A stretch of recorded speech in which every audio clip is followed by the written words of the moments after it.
50 yaşında kişidir. Damar ölçüsü təxminən 4 sm-ə yaxındır və həmin damarın hesabına baldırın bu hissəsində qaralma və yara əmələ gəlibdir. Dediyinə görə bir neçə dəfə bu əmələ gəlibdir. Bunun tək səbəbi bu xəstədə həmin genişlənmiş damardır və biz Dopplerdən baxarkən təkcə damar genişlənməsi olduğunu görmürük. Eyni zamanda damarın içərisində tromb olduğu var. Yəni, burada bir tromb əmələ gəlibdir, damarın içərisində görə bilirik. Yəni, bir çox halda insanlar bir xəstəliyin yetişməsini gözləyirlər.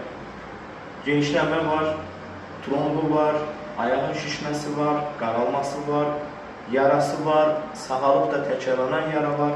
Yəni, bir xəstəliyin yetişməsi dedikdə, yetişim gəlim dedikdə, bundan artıq nə baş versin, mən onu başa düşə bilmirəm. Bu həddə çatdırmadan əməliyyat olunması vacibdir və ya əməliyyat olmaq istəmirlərsə, keyfiyyətli ayaq ölçüsünə uyğun damar corabını hər gün isti, soyuq demədən hər gün istifadə edilməsi, geyilməsi vacibdir ki, bu qədər ağırlaşma bu əsrdə, bugünkü gündə, 2025-ci ildə baş verməsin.